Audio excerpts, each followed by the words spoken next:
Two Guys, Coffee and Business Podcast. Hey everybody, we're back. Two Guys, Coffee and Business Podcast. I am Tom Dortch and I'm here with Mr. Michael Introvertolo. There you have it, the two legends of ERP podcast. That's right, the originals. Yeah. So actually, it's funny. I was looking up other ERP podcasts earlier, and I actually saw us come up. Did you? That was kind of cool. Yeah. Nice. So I guess we are out there. Hope everybody's listening, and we're making waves. Yeah. Feel free to comment if you want to hear about anything. Yeah.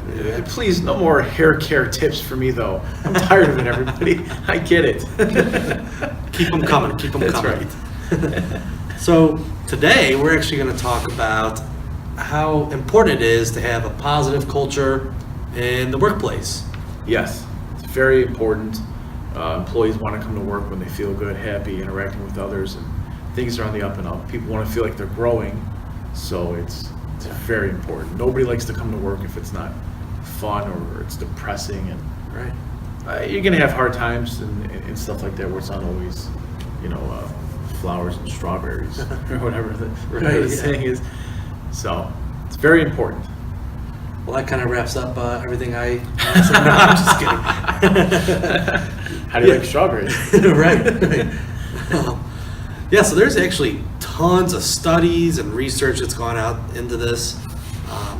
Actually, the American Psychological Association estimates that more than $500 billion is siphoned and kept from the U.S. economy just because of workplace stress.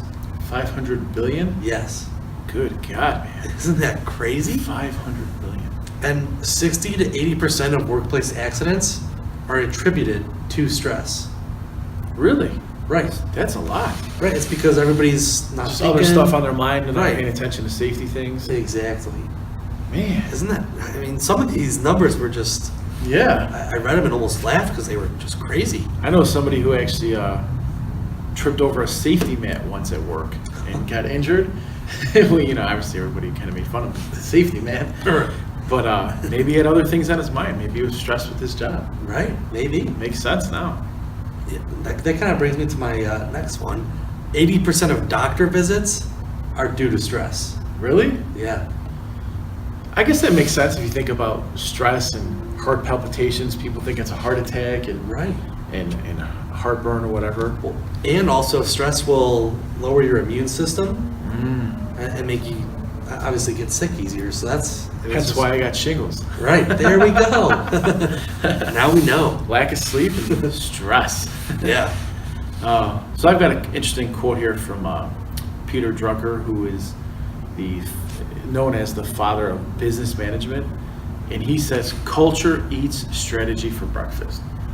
Meaning, like we said earlier, if you're happy and your corporate culture is great, forget the strategy. People are going to perform regardless. Yeah.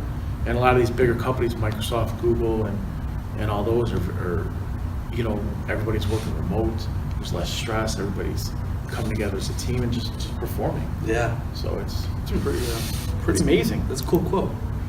Thanks. So I have something here that I'd like to read real quick. Yeah. And it is, as organizations' cultures may be one of its strongest assets or can be its biggest liability.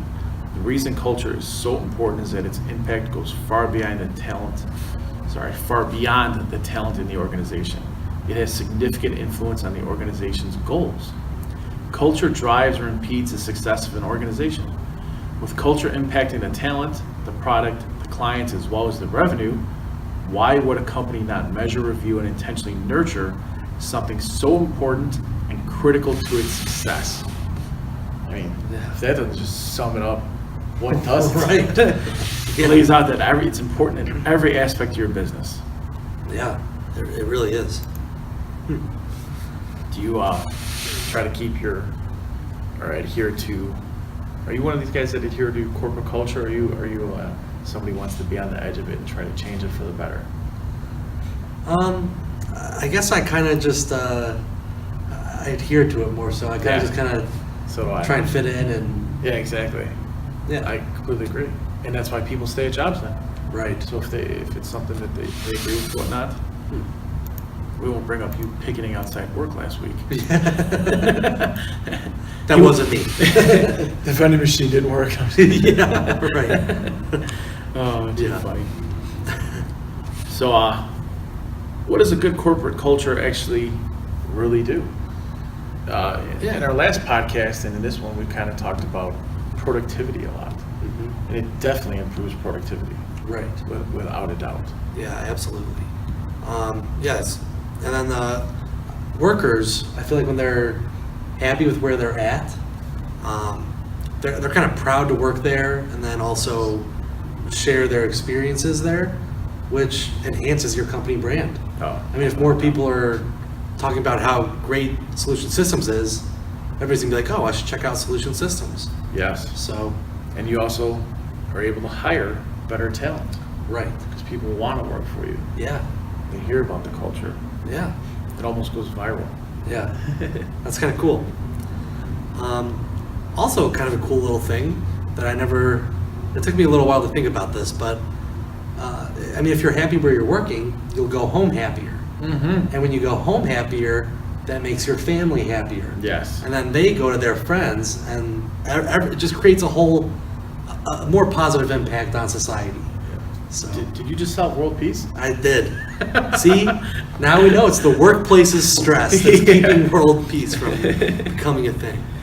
It's crazy because, work is basically your second family. I mean, you spend so many hours at work that you probably spend more hours at work than you actually do with your family, because when you go home, you've got chores and things to catch up on and do. So Yeah. good culture is very impressive. Yeah, and also another thing with like a better culture is your employees become more loyal.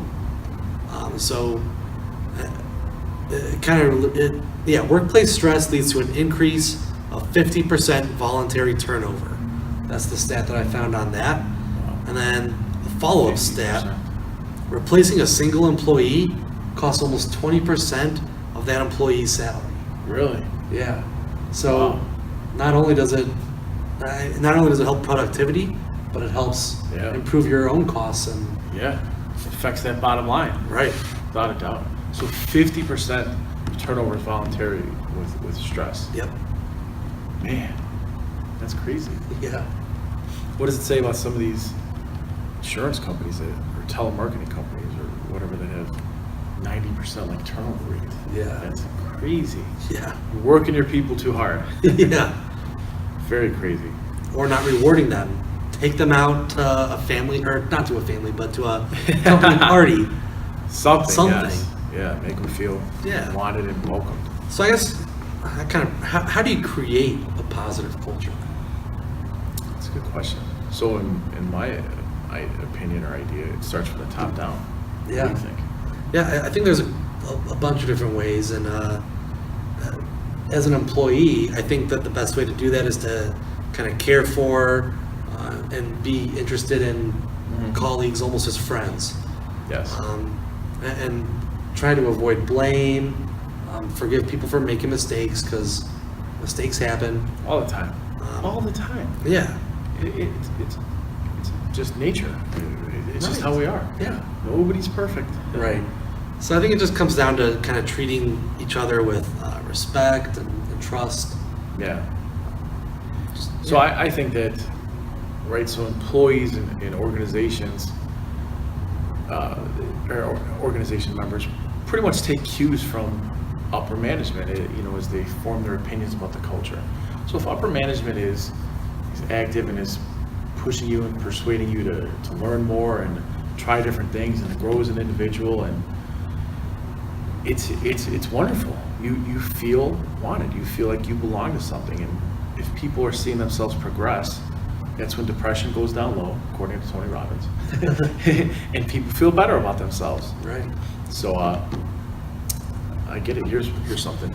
Patty Vogan at entrepreneur.com says she's a leadership columnist. She says that corporate culture starts and ends at the top with the business owner and upper management. The unity makes employees feel like they're part of a team. Entrepreneur Online says this feeling makes employees more concerned for the success of the entire business, not just for their personal accomplishments. Right. So you don't really sit back and say, I need to do this just so I look good, even though it's going to have a negative effect on the company in 2 weeks, 3 months, 6 months, a year, whatever. You do, sometimes I guess you take it for the team to help benefit the organization. Yeah. So it's pretty good. That's interesting.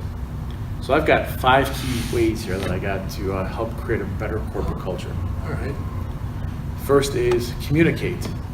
It's important to talk, communication. Mhm. I won't go into each one of these in detail. Second is allow for more control of work. Can So- you kind of go into that one a little bit? Yeah.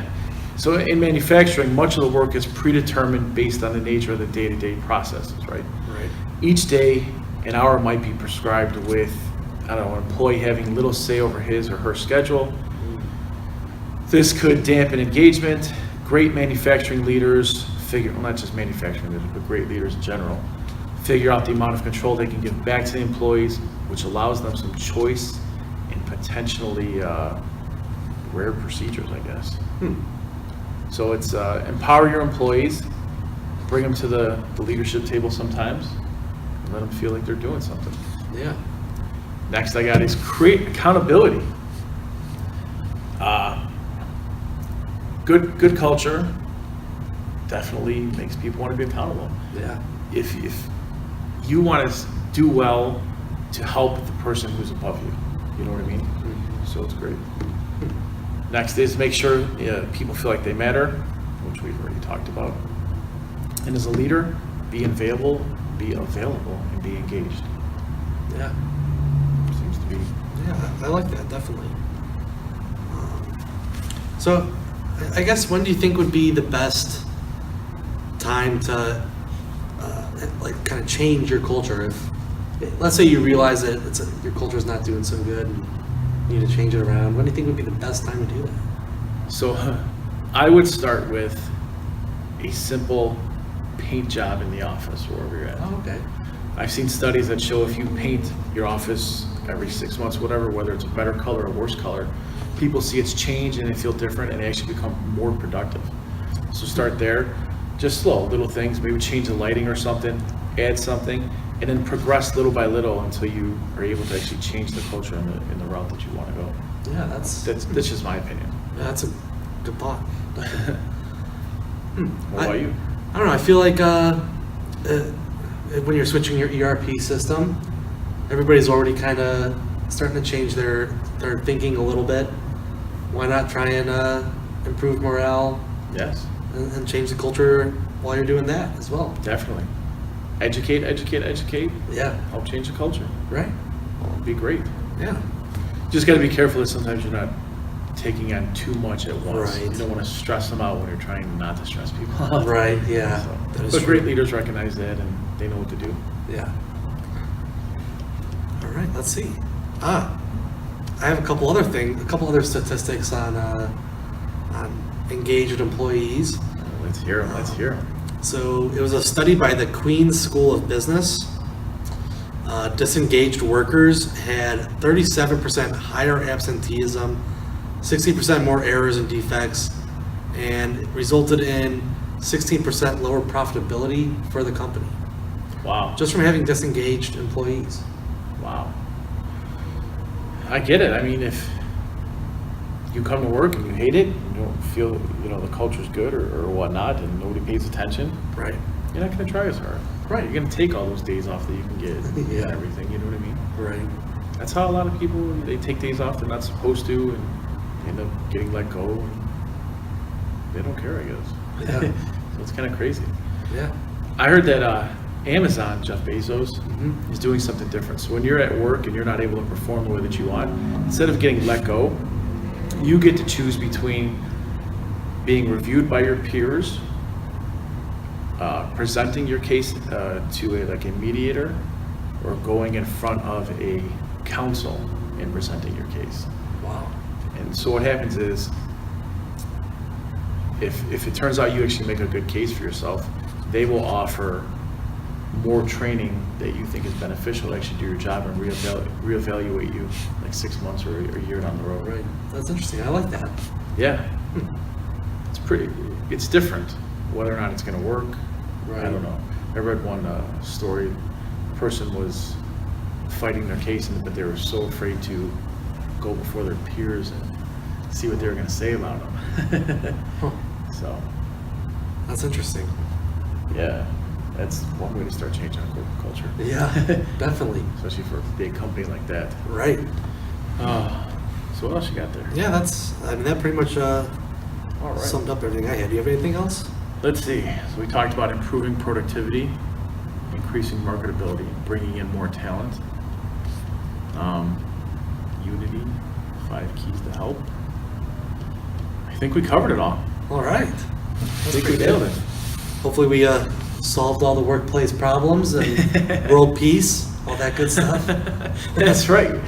Tom solved world peace. It was great. Thank you, everyone. Yeah, thanks. Hope to see you soon.